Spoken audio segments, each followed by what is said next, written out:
the time, I was quite gutted at the time, but I got picked for my first Junior Nations Cup, and I went off to Belgium to jump, and I got there and I got in the first day. I was really excited, really ready to go, and I canted into the ring, and this is the selection, so basically where they choose the team for the weekend, and I canted down. I was really ready, I was fully focused, canted down to the first fence, and I was on my little horse called Romeo, otherwise known as Gunner, my little grey stallion, and not really sure what happened at the time, but we just sort of crumpled and fell into the first fence, and I sort of plopped over the front and he trotted off back to the collecting ring. And I remember the walk back was the jump at the first fence, probably in the furthest corner of the whole ring, and I had to do the walk of shame back in front of all the shops back to the collecting ring to go and collect him. So that was pretty embarrassing. I can laugh about it now, but it wasn't great at the time.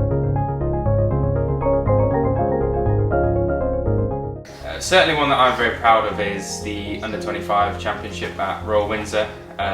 It's always a fantastic show to be able to go and jump at Royal Windsor in that main ring.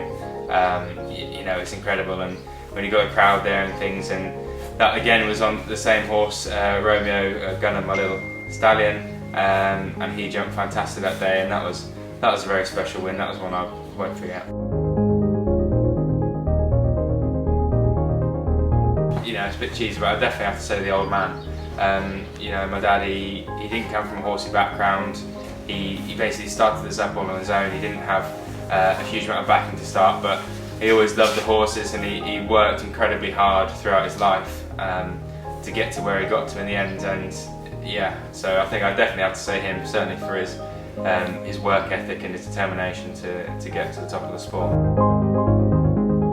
It's got to be just the hard work that you have to put in.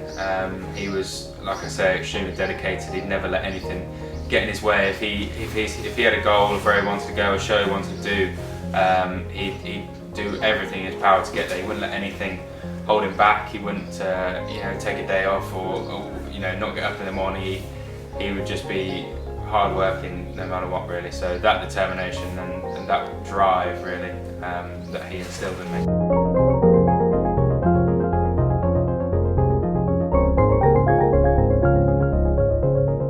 You know, it's difficult to have favourites. I don't want to have favourites in my top string, but certainly looking back, my old retired pony here, Twilight Blue, she was certainly a very special one for me in my career. Well, starting off, she did everything. She was such a saint.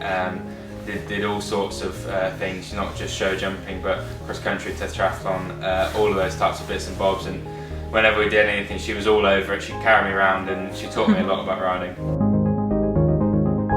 I'd probably say my dad's horse called Arto that he went to the Olympics on. I never got to sit on her, but I'd love to have a little sit on her and see how she felt, and sort of get an idea what it would be like to jump a championship course on her. I've been very lucky to go down to the Billy Stud and have some training with Will and Purple Funnel, and the very first day I got there, I had a flat work lesson with Pip. And straight away she was moaning at me for having my wrists turned out and my elbows pointing to the outside. So that's definitely a habit that I've struggled to break, that I'd like to get a bit better so I can stop getting stick off Pip.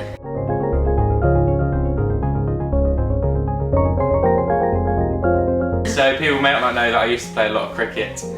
Originally I was planning to be a cricketer. That was the career path I wanted to go down. So that took up most of my time, and riding was never really a priority for me.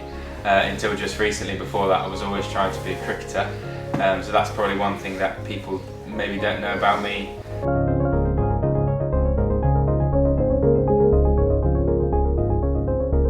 Try and stay nice and relaxed when you ride.